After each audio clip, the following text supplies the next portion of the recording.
So welcome everyone, and it looks like we have some colleagues from Bothell. Thank you for coming, as well as colleagues from UW Tacoma. I'm Cheryl Greengrove, the Associate Vice Chancellor for Research at UW-T, and Kara Lucky is our expert on the Royalty Research Fund and gives our Royalty Research Fund info session annually, actually twice a year.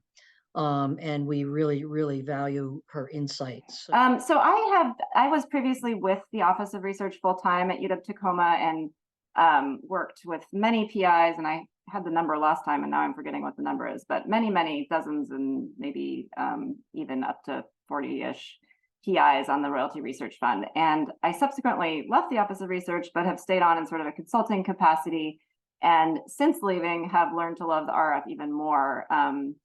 It's just a really great kind of entry-level way of getting into getting some preliminary findings generated, and I've seen many PIs leverage it into external funding, future external funding that's done them really well in their subsequent careers.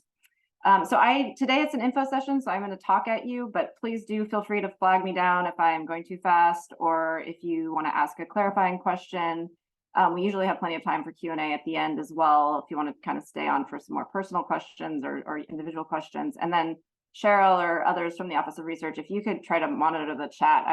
It's hard for me to do it while I'm talking, and just interject if anything comes up.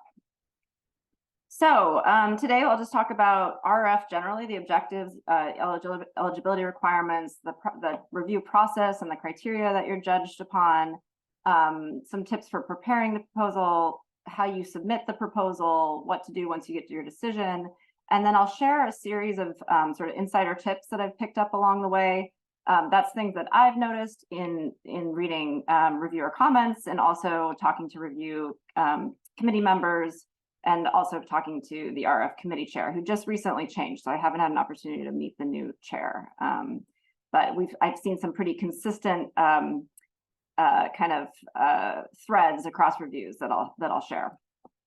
So basically, the RF is intended to advance new directions in research, and the emphasis is really on new. It sounds like most of you are more on the junior end of your career, but this is even more important for senior faculty, and it's become more important this cycle. So they've just recently made a few changes to the program, and one of them is around if you are senior faculty, really providing a detailed account of how the proposed project is genuinely new. So I'll get into that later. It's also emphasized in particular in disciplines where external funding is scant, where those opportunities are pretty scant or minimal. Again, faculty who are junior, although plenty of senior faculty have gotten funded at UW Tacoma, I think that will continue to be the case. It's just that they're asking for a little bit more clarity from senior faculty this round.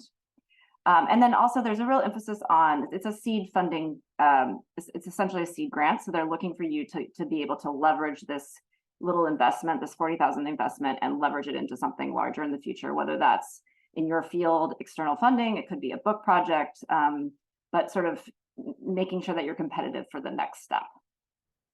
It's not intended to support grad students, which usually is an issue, or postdocs. It's not intended to support ongoing research. Again, that emphasis on new directions, not matching funds, not startup funds, not bridge funding. Like if you're in between two big grants, it's not intended for that. There's a whole separate program, the bridge funding program, that's intended for that. And it's really not intended to support pedagogical innovations that are limited in their impact to your home institution. So you really are needing to explain how you're advancing knowledge, broadly speaking, how you're connecting to a body of literature. It's not just to sort of like introduce a new innovation in your classroom.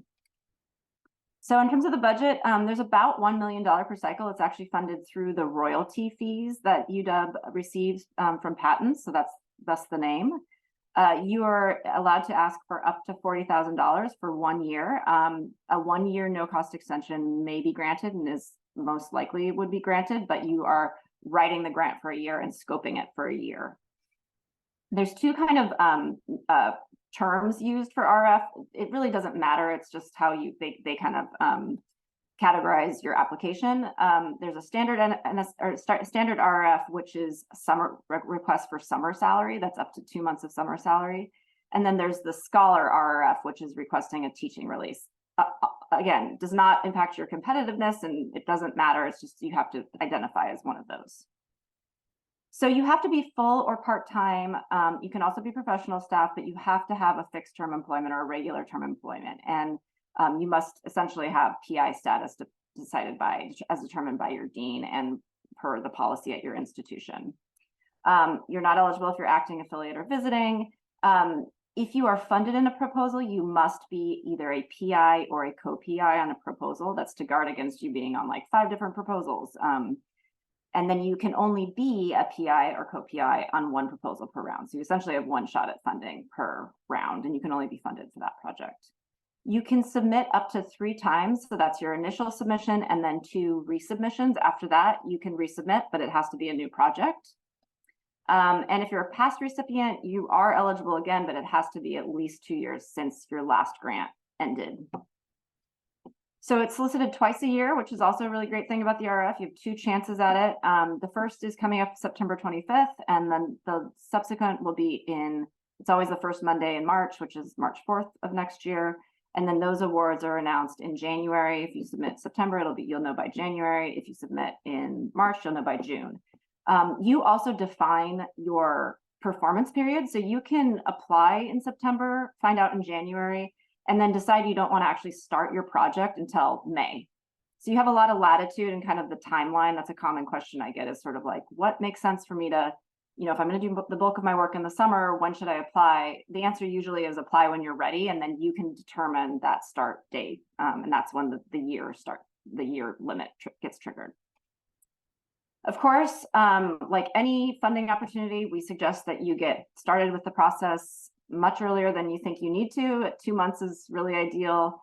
That allows you time to work with the Office of Research. It allows you time to talk to your dean and director, especially if you're requesting any teaching release. You'll need to get them to approve that. And then we always ask that folks or suggest that folks complete 3 to 5 business days in advance of the deadline. Because it's an internal opportunity, there's no internal deadline, but that 3 or 5 day window gives us time to look through your application, make sure it looks good. And then they'll also, in the RRF office, they kind of take a quick look and will sometimes flag things that are amiss. So it's always a benefit to get it done early. Just briefly, I'll run through the proposal components, and then I'll get into each of these in more depth later. But there's a cover page. If you are submitting a resubmission, there's a 1-page response to previous reviews. There's the description of proposed research. That's basically the meat of your 6-page narrative that you're developing. There's a budget. They have a template that you use that's up to 3 pages. There's a 2-page CV for yourself, and then if you have a co-PI. And then you do need to disclose any other research support that you have. And even if you don't have any, you still need to say no other research support. And then finally, there's a suggested reviewer memo, which I'll talk about in depth because it's another kind of unique aspect of RRF. But essentially, you will be suggesting 2 to 4 reviewers within the UW community of folks that you think would be good reviewers for your proposal. And so in that sense, you have a lot of latitude over who looks at your proposal.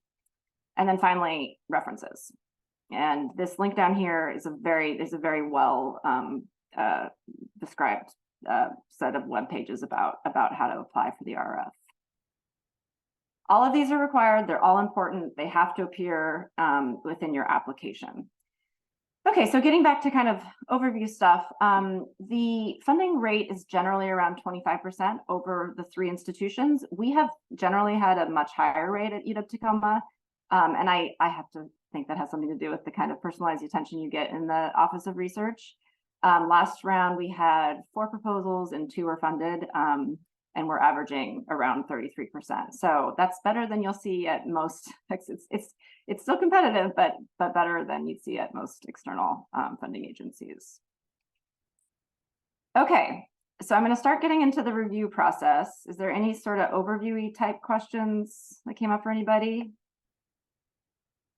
Okay, so essentially, this is a brand new thing this year. There used to be 3 committees, in fact, yep, which the arts and humanities and social and behavioral sciences used to be one single review committee. And as you can imagine, that's a pretty wide range of proposals they were seeing. So they very smartly separated that into 2 committees. So there's now 4 committees.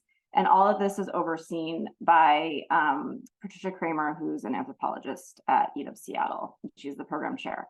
So your proposal will be assigned to whichever 4 of these makes most sense for your project, and you actually get to decide which of those that is. Sometimes that's kind of important if you're right on the kind of interface between 2 of these.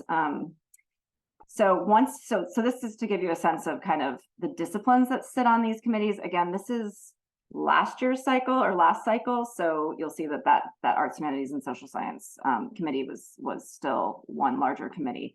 But this is just to communicate that you'll be reviewed potentially by people that are like fairly outside of your discipline, even though they're within that same committee. We do also try to kind of keep tabs on reviewers that are committee members that are at both UW Tacoma and UW Bothell, because those folks tend to have kind of a better sense of the context and the teaching load that faculty at those institutions experience. So right now we have Natalie Jolly, who's a sociologist, on the social science committee. And then we also had Danica Miller, and then some folks from Bothell as well. So these are retroactive. So this isn't necessarily who's going to be, actually I'll show you. Oops, it's later on. The list of reviewers are online, and I'll show you that in a minute, but that's for last cycle. So it's not exactly who your committee chair would be. It's just to give you kind of a sense of the fact that it's an interdisciplinary audience that you're writing to. Okay, so once you're assigned to a committee, one of those members is assigned as the lead reviewer for your proposal. So that's kind of like your person.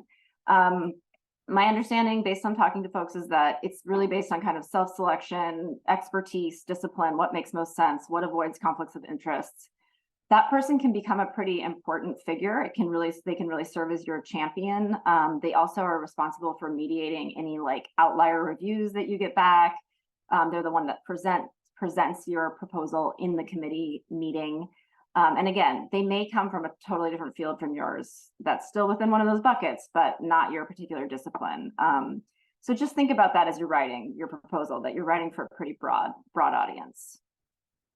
This is the list I was referring to. So this list is currently what sits on the website, and it shows you all the members for last cycle. So some of these folks will stay on, not everyone will though, but it can be helpful to kind of look at this and say like, oh, that's interesting. That person sits on this committee. They're really close to my field. They might be the one that ends up in my lead reviewer position. And it can just be kind of helpful in terms of like imagining or writing for an imagined audience member. So I suggest you check out that webpage. Okay, so you have your committee that's reviewing your proposal. You have your lead committee member who's your champion or your assigned your proposal. That person is then responsible for recruiting 2 additional reviewers, and those folks have to be from UW. They can't be acting affiliate visiting, and they have to have some sort of fixed term.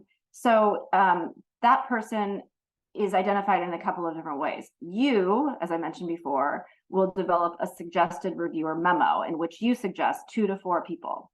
So this is one of the kind of key insider tips, is to really think carefully about who you include on that list. At least one of these, from what we hear, will be used, and sometimes up to 2. So you could essentially have assigned 2/3 of your reviewers. So really thinking strategically, it's not a time to just like page through some, the UW Seattle equivalent of your department and I just randomly pick out some people. Like really think about who would share your viewpoint, who would understand your context as a UW Tacoma or UW Bothell faculty member, and think about identifying them strategically. One of the questions that I often get is whether it's okay to reach out to that person in advance. And I have asked the program administrator, Peter Wilsnack, who's at UW Seattle, that question. And he said that it's fine to do so. You're not like priming them or telling them what to write. You're just saying like, do you have the availability to review this fall? Is it okay if I identify you as a reviewer? And he said that that's fine, a fine thing to do. So once they have, that memo they use to recruit folks, they also will recruit others potentially to sit on your review, to review your proposal, and they may not come from your field. They'll be within, a range of your field, but they might not come from your specific discipline. So again, writing for kind of a broader audience. And then if you're resubmitting, they'll try to go for the original reviewers. They may not be available, so you can't assume that you're going to get the original reviewers. A second committee member, so this is someone that sits on the RF committee, they will review your proposal, but they don't score it. So they serve kind of as a tiebreaker or sort of like an extra set of perspective if there's some kind of like conflicting reviews. So that person you won't see a review from, but they've also reviewed it. And then the reviewers remain anonymous. You do not, so it's not double blind. Okay, so all the reviewers review your proposal and then they rank it quantitatively and they arrive at an average score. The top scored proposals are discussed in committee. It could be that you're not a top scorer, but your lead reviewer really likes your proposal and wants to discuss it. So that's a way in which that person can really serve as a champion for your proposal. So those top scored and maybe a few others are discussed in the committee. And then the committee selects the proposals and allocates the awards as a committee. So what have you reviewed on? Before I get here, does anyone have questions about the process or sort of how that committee structure works? Okay. Okay, so review criteria. So you're scored on 4 things, and I'll walk through each of these. Number 2 and number 3 are kind of like the meat of the review. Budget is not considered part of the review. So that's a thing that they consider budget after the committee has allocated or selected the awards. So the first criteria, research performance competence. So this is your qualifications, your capacity and capability as an investigator, the soundness of your approach, and whether or not you have adequate resources available to execute. Secondly is intrinsic merit of the proposal or of the research. So that's the likelihood that you're going to be generating advances in your field and new discoveries. It's also the potential for substantial impact on progress in that field. And then the utility or relevance. So this is the likelihood that you are going to contribute to an extrinsic goal. So this could be like, solutions to a societal problem, enhancing your teaching. So this is kind of like the ancillary benefits.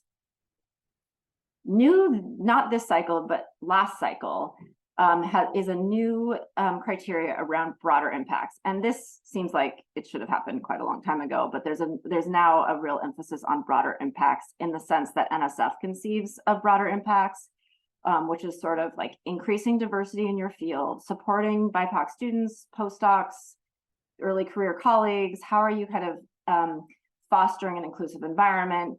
And then also conducting research that will have benefits for underserved or under-resourced communities. So that's now really key to this utility or relevance of the research. And you actually now are required to include a section titled broader impacts. That's new to this cycle. And I'll talk about that in a minute. And then finally is just the impact that you'll have on the university's infrastructure. So, will it have benefits in terms of teaching or the educational environment of UW Tacoma or UW Bothell? It's not really intended to make or break a proposal, but it's something that's there to just make sure that you're thinking about how your research impacts the institution itself and will benefit the institution. Okay, so some secondary criteria that are thought about: rank. Among comparable proposals, there is a preference for junior faculty. That being said, we see senior faculty funded quite frequently. Senior faculty are really only funded when it supports a genuinely new direction in your career or research.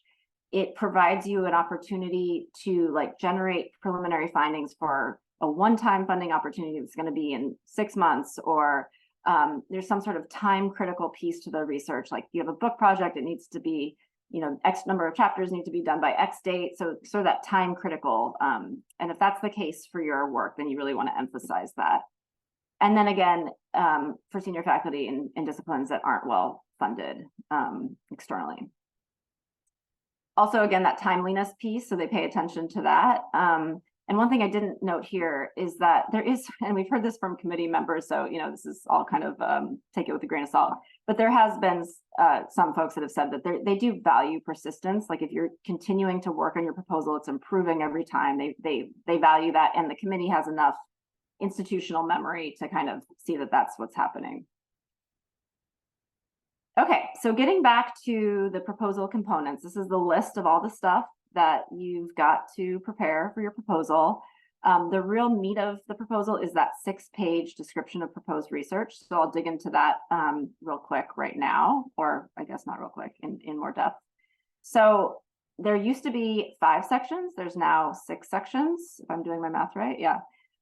There's now this additional section that I mentioned on broader impacts. So I haven't, I don't have there's no experience with how this is reviewed, but I'm conceiving of it as being reviewed similarly to National Science Foundation's conception of broader impacts, and that's what's been communicated to me from the RFF office. So if you're looking for something to kind of understand what that broader impacts piece means, I'd look to the National Science Foundation and there's plenty of resources out there, and look at how they define that term. So you have your introduction to rationale, the new broader impacts, objectives, procedure, time schedule, and need for RF. All these section headings have to appear, and they have to be in exactly this order. So it's very formulaic, which actually makes your job a lot easier from my perspective. And it makes reviewers' jobs easier because they can review each of those sections. So when you're thinking about your project, again, it's a 1-year scope. So it's a common thing to come back from reviewers that people say it's too big for a year. That's the most common. So just really thinking about what you can reasonably achieve in 1 year. It needs to be a discrete project, meaning it stands on its own as a project. However, it also needs to be very clearly connected to your long-term research agenda. And that's kind of one of the keys in crafting a successful RRF is to really explain where you see yourself going over the long term, and then describe how this proposed project is a linchpin to achieving that long-term trajectory. You're focused on increasing your competitiveness, either for future funding or for future opportunities if external funding is not a thing in your field, and really emphasizing how it will strengthen your development as a scholar. So the RF is looking to invest in you as part of the intellectual infrastructure of UW, and they really want to understand how this money is going to be launching you in a fruitful direction. Okay, so we got our headings, and I'm going to walk through each of these. So I like to describe, and I do this in other workshops that I provide, thinking about the proposal as sort of the narrative arc that you would have learned about in middle school or whatever, can be helpful. You're telling a story, you're selling a story essentially. So kind of thinking about it in that way that a kind of hero's journey movie is structured can be helpful. So in the exposition, you have your introduction and your rationale. So here you're describing your problem in very clear and emphatic ways. You're providing some background or whatever background theoretically, you're kind of in terms of context that you need to provide to understand the problem. And then you're briefly touching on its significance and its impact. You're also conducting a critical literature review. So we're kind of building up to a complication. So the message here is like, we know some stuff, that's your exposition, but we don't know other really important things. And there's some really critical gaps in our knowledge. And I am going to fill or help to fill those gaps in knowledge. And this is where you would provide any preliminary findings that you've generated, and that's sort of like helping you to understand the context, but what still remains to be done. The new piece, this broader impacts piece, which if I had to structure this, I would have done it maybe differently, but it's now going directly after the introduction and rationale. And this is where you demonstrate your engagement with those broader impacts. So things like how you will increase how your work will increase diversity and inclusion in the field, how the problem that you're solving relates to that, to increasing or advancing diversity and inclusion, how you're supporting the BIPOC community within UW through your work, and then how your work relates to supporting, fostering solutions for under-resourced or underserved communities. You have a question, Claudia? Yes. Should the proposal speak to all 3 of these broader impacts, or? No, it doesn't need to. And it can also go beyond this, but they're really looking for kind of a DEI statement, essentially.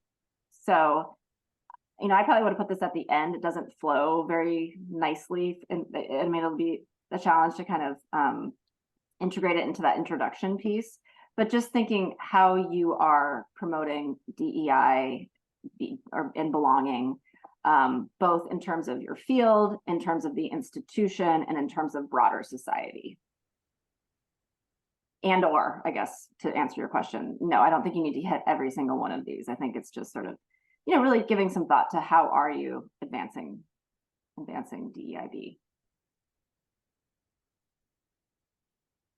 Okay, so then we kind of reached the climax, which is I'm the hero that's going to come in here and help to fill this critical gap in our knowledge and achieve those broader impacts that I've just outlined. So you do that by stating your objectives very clearly, and it's usually very nice to have clearly labeled objective 1, objective 2, or whatever the language is in your field. It could be hypotheses or aims, and then under each of those objectives, being very clear about what your aims are. So that's one of the things RF really values is clarity.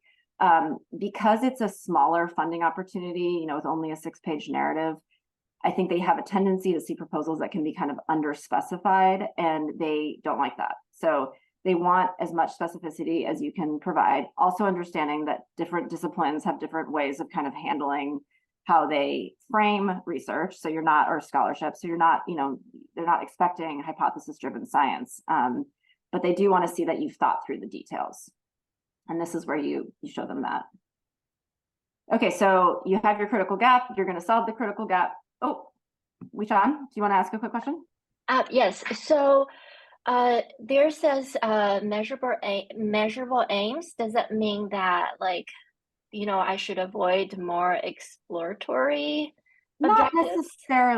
Not necessarily, but they want to see that there will be a product of some sort. Okay. Does that make sense? I mean, I know you come from a creative field, so that's kind of, I don't know, maybe that's easier to achieve, but yeah, they're not expecting you to kind of like fit into a round hole if you're not hypothesis driven, but they do want to see that you've thought through the details enough to say, like, this is an outcome that will come out of this work. Right. Okay, thank you. Sure. Okay, so then we get into the resolution. So how are you going to achieve all these objectives?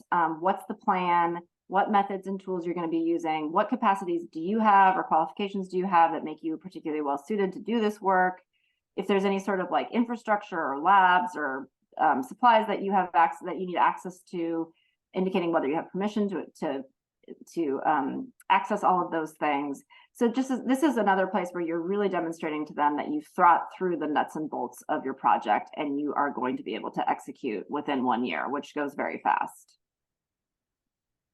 This is also a place that a time schedule is required. So how will your proposed work be required or completed within a year? It can be really helpful just to include a table or like a little Gantt chart that kind of shows the phases of the project and how you're achieving all of those. Again, another way to demonstrate that you've thought through the details. And then finally, there's the denouement, the need for RF. So this is where you talk about how it's going to benefit you as a scholar. How will it advance your research agenda? How will it launch your career trajectory or advance your career trajectory? How will it increase your competitiveness for funding or for other opportunities? This is another place you can touch on those broader impacts. This used to be where broader impacts lived. But briefly returning to the broader impacts and explaining again within a sentence the contributions that you anticipate. And then you also, if you are submitting as an RF scholar, meaning that you're asking for course release, you're required to document your teaching load in this section. And they want to see what classes you're teaching and what credits. I know that can sometimes be TBD, so you kind of just do your best.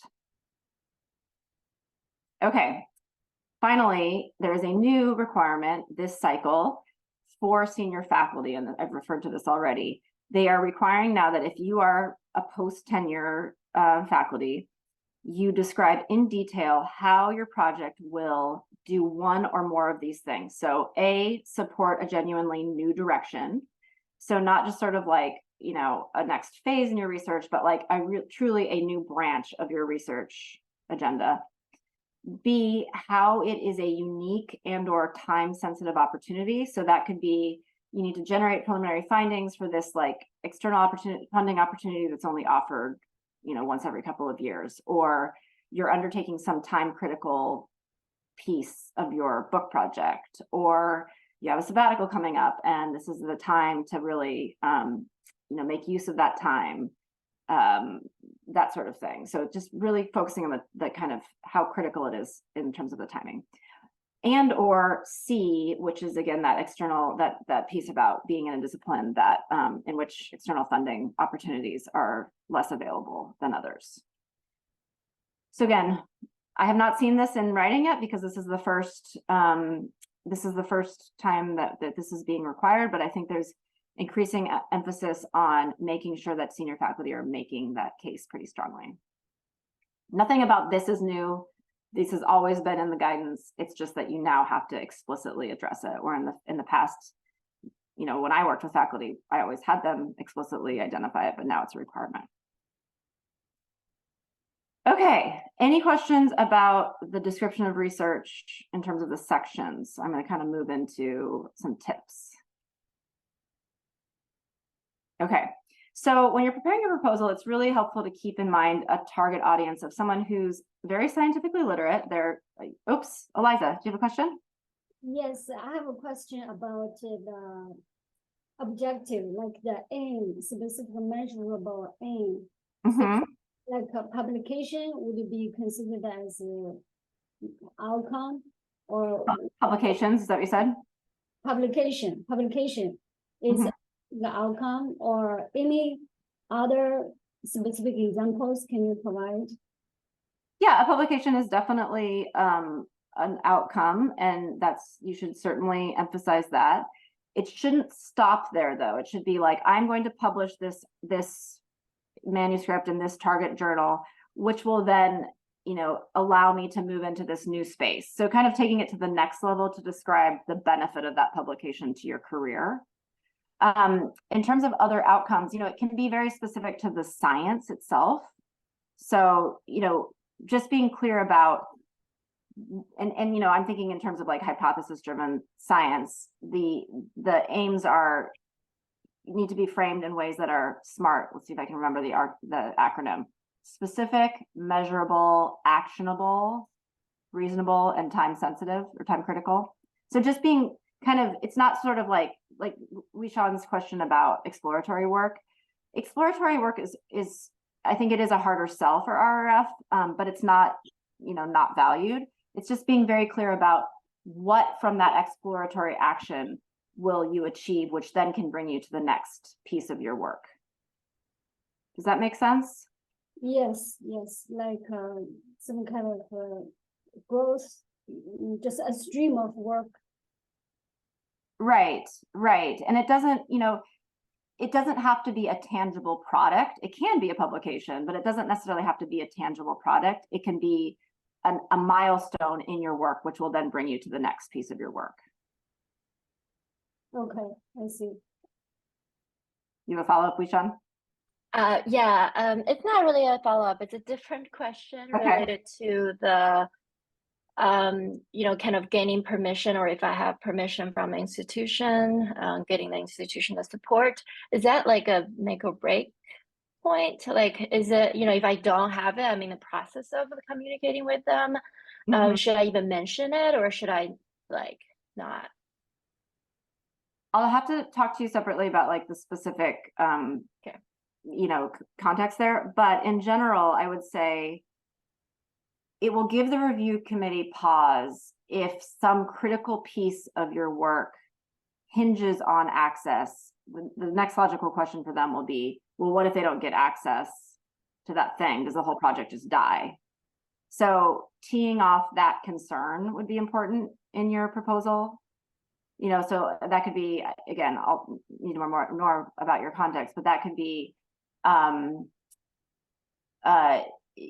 having a plan B of some sort, or sort of like, I'm talking to this host of venues, and I've gotten good feedback, giving them sort of confidence that you'll be able to figure it out. Okay. That make sense? Yeah.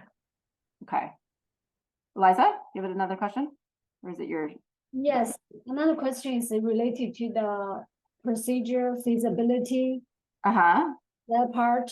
yep, So like I will need some new data, that new data needs a purchase. So like when you draft the proposal, at that point, you don't have the data. But okay. there are data vendor who provide it, it just needs money. In this situation, is that considered still feasible? Would you be proposing to purchase the data with the RF funding? Yeah, some sort of Yeah. like, yeah. Yeah. So that's completely that would be a very common thing to see in RF. And the message, the framing there is, I need this critical piece of data to advance my work, and RF will be providing the opportunity to purchase that data.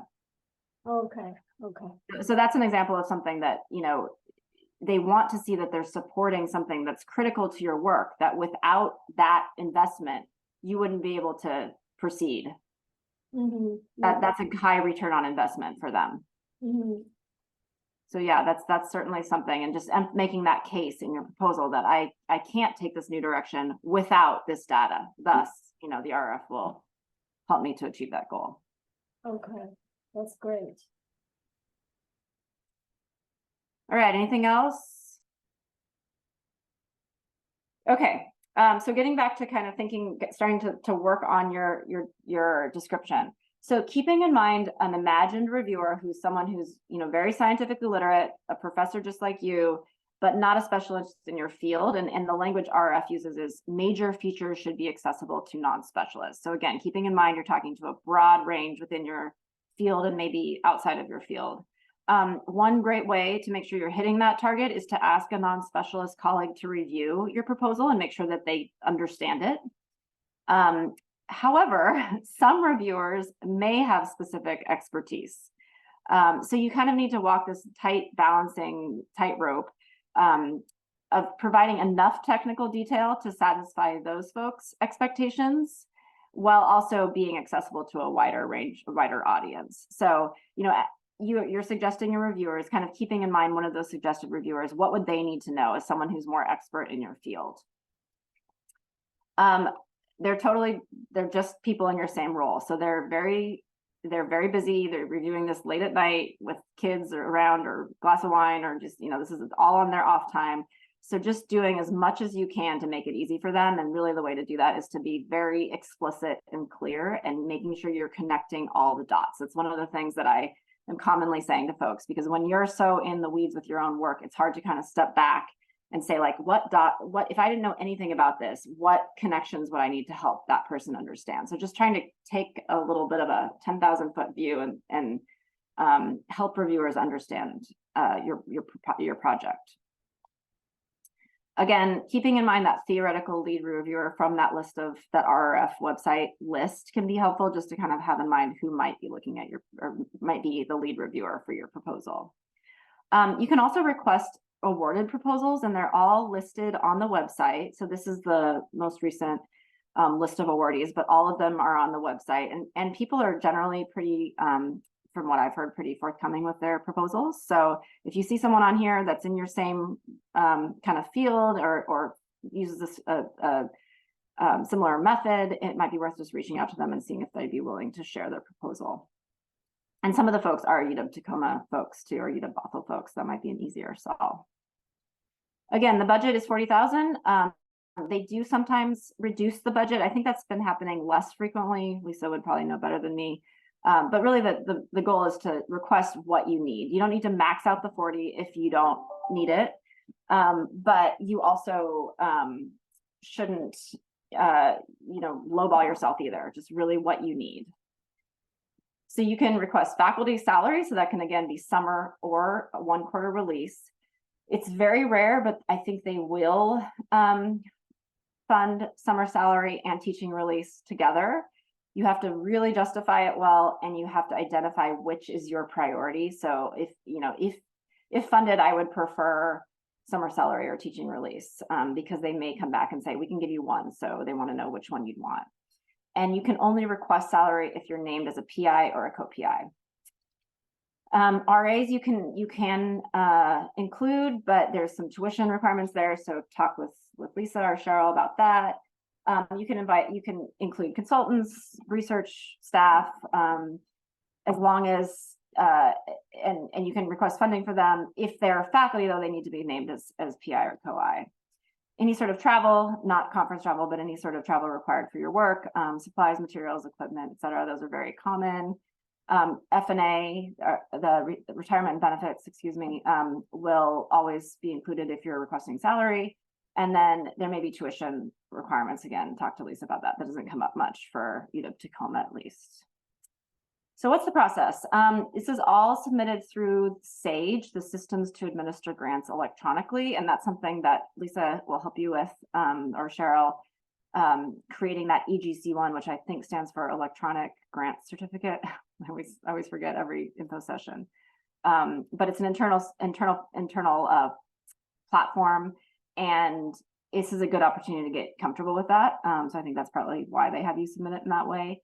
You attach your proposal documents as a single PDF within that EGC1.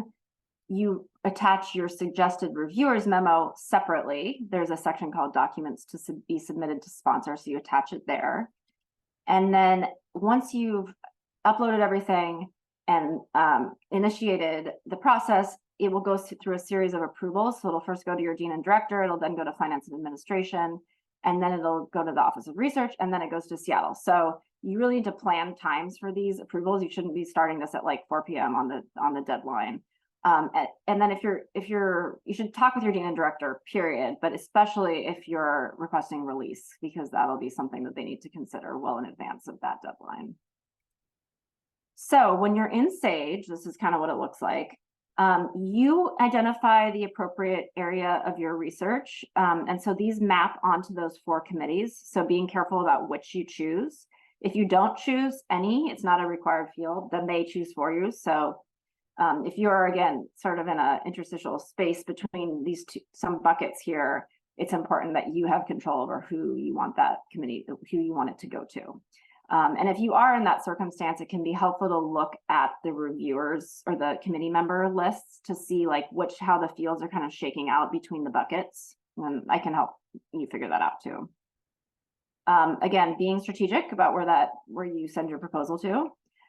Okay, a few words about the suggested reviewer memo. So you're identifying 2 to 4 faculty.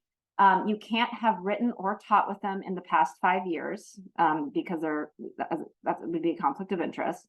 You can't both be applying to the RF. You don't always know that about your reviewers, but if you were to contact them in advance, that might be a question you could ask them. They can be from your own department, but you can't have written or taught with them. So that's a question that I've gotten in the past. You can know them, you just can't have that sort of professional contact with them or teaching, writing contact. And then you include their contact details in the memo. We always suggest that you, to the greatest extent possible, recommend UW-Tacoma faculty or UW-Bothell faculty, and or those who are kind of friendly and generally familiar with the context that you come from. So particularly around teaching load, you know, I don't see like explicit bias, but just trying to make sure that you're choosing someone who understands that it's a different context. We're not UW-Seattle. And then again, being really careful, at least one of these folks will likely review your proposal. And it can be really important if you're working in a very niche field in which the lead reviewer, the committee member, just might not know those people that are in your field. So it can be really critical. You are also able to identify faculty who should not review your proposal, and they will honor that. I think it needs to be for some kind of specific reason. It can't just be like, I have a beef with this person, but just it's there if you need to exclude somebody. I saw a chat come up. Is there a question about that? Oh, yeah. Okay. So when you get your decision, or how decisions are made, the way they allocate funding is that you have a roughly equal chance of getting funded across the committees. So there's no benefit or, sort of like inherent conflict between the committees about funding. The scores themselves are not released, but you can look at your decision letter for clues about how competitive you were. So if the term competitive is in your letter, that means that you were in that top kind of third or so, quarter or third of the unfunded proposals. If you see would probably require significant revisions, that means you're not in that group. And that's not to say you shouldn't resubmit. It just kind of gives you a sense of where you fell in the scoring. Regardless, resubmit. I actually did not update this number, so I'm not sure if this is exactly right, but the vast majority of our UWT awards are awarded upon resubmission. So it's definitely worth resubmitting. Okay, I see that I'm coming up against time, so I'm going to run through these real quick. Basically, some of the tips that I picked up along the way, being really clear about how what you're proposing is different than what you've done before. So you got to really clearly distinguish between your past work and your proposed work. They don't want to fund things you've already done. And then also being clear about how you have this past body of work and you're building on it with the RF to launch you in this new direction. And I kind of touched on this earlier based on someone's question, but just being really able to point to an outcome that RF is supporting. So what is the return on their investment? It was Eliza. So in your case, Eliza, you know, this investment in this data will allow you to achieve X outcomes, which will really launch you in this long-term direction. They love that kind of thing. Being really realistic about your scope. As I mentioned, that's a common thing I see in reviews, being really clear about a well-specified plan of action.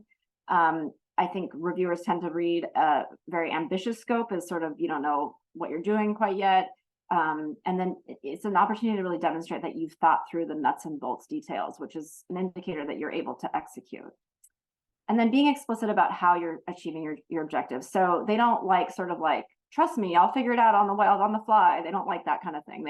This is a quote from, I think, the previous RF chair, that there's a group of like, great idea, but they don't know how they're going to do it. And you don't want to be in that group. They won't fund you in that group.